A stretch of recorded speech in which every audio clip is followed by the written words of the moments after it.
Standing with my chest, not my breast. Braxton Holley here, back again. So today I want to talk to you about what's the best vlogging setup for like beginners. Do you pick up a GoPro or do you use your phone? Do you use a phone gimbal like a Osmo Mobile, or do you just use your GoPro with the tripod that goes with it? Do you buy a GoPro or do you just use your phone? That's what we're gonna talk about, and we're gonna look at some footage today.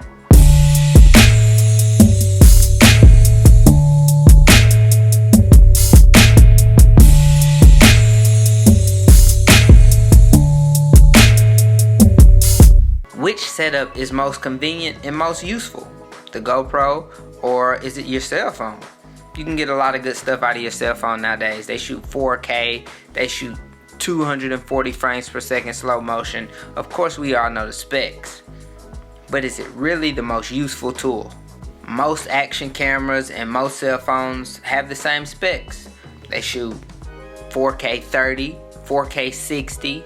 They shoot 240 frames per second slow motion. They look good. Camera brands are partnering with cell phone brands to make better cameras to improve the color science. So what's stopping you from going out to make these vids? Do you think you need a $2,000, $3,000, $4,000, $5,000 camera? Or can you just use your $1,000 iPhone? Let's check it out. Number one, stabilization. Your phone's cool, but that doesn't work.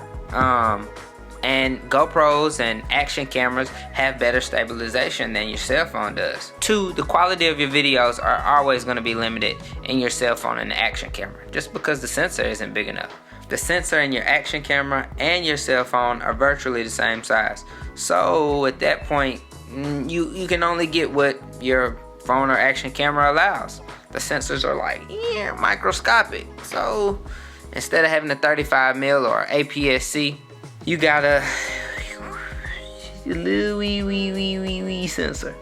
So with stabilization, you can get one of these to walk around, stabilize your phone, and the footage will be much better than you walking around trying to.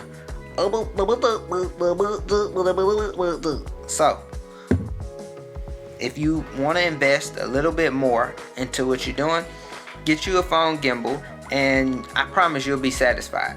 If you want to put a little bit more money into it, get you an action camera. They can go underwater. You're not going to take your phone underwater. They can go underwater. The videos look good underwater.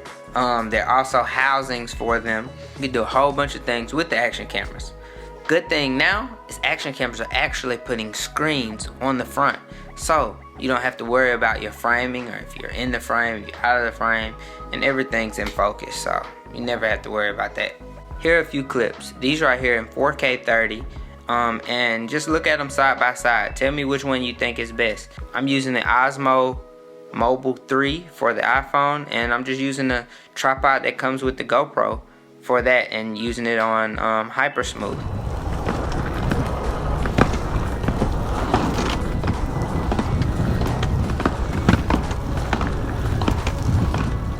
So we shot everything in 4K 30 from the phone and the GoPro. So let me know how they look side by side if you use the GoPro or if you just use your iPhone.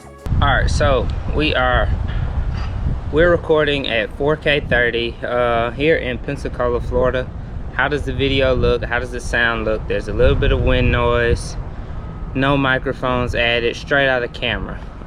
This is the GoPro sound. How do I sound coming out of the GoPro? This is the iPhone. How do I sound coming out of the iPhone?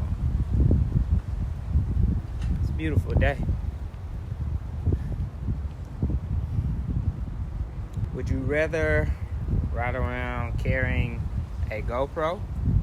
Would you rather walk around carrying your iPhone with a Osmo Mobile? It's our preference. If you want the smaller package, go with the GoPro. If you want the larger package and still have your phone with you, I will go with the iPhone.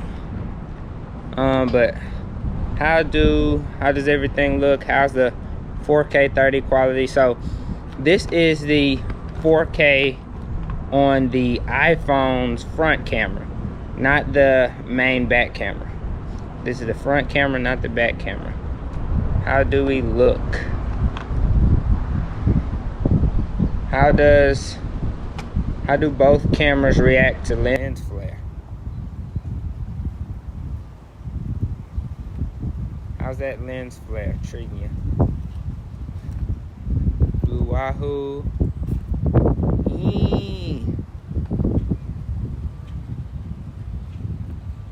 So when you are vlogging and recording on like your phone, it's so much easier because you can frame yourself and see where you are. On the GoPro, you kind of just have to guess and hope. Versus the new GoPro 9 and soon to be 10, which has a front-facing screen, but no front-facing screen here.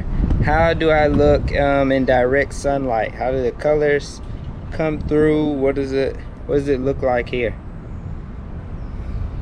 I can tell you one thing, sun in my eyes. So let's go do some slow motion stuff. Thank you for taking some time out of your day to watch this video. Click that subscribe button and that like button. It really helps, and I can make more videos like this just for you. Okay, enough of that, back to the video. Alright, so check these slow motion clips out. They're both 1080p, 240 frames per second. You want to shoot real slow-mo stuff on your phone or your action camera. Check out how these two look and let me know which one you think looks better. Both clips aren't bad, and I believe phones have come a long way from where they used to be, and so have the action cameras. The decision is really yours to make. Do you want to invest in something that you can just put on your phone and keep going? Do you do small stuff and never really know when or where you might want to vlog and your phone is the most resourceful thing for you? Or do you kind of keep a GoPro on you? Do you keep a camera on you? What kind of person and what kind of content are you making? And whichever one fits you best is the one you should be using. Don't let me make the decision for you. You make the decision for yourself. Hop in the comments and tell me which one you think looks better. And what do you use for your daily driver? Do you take a 35mm camera with you? Do you have a phone that you just put up and talk to, or are you using action cameras? What are you using for your daily content? So whatever decision you make that best decision for you. I've said it with my chest, not my breast. Yes, I'm Braxton Holley. I'm out.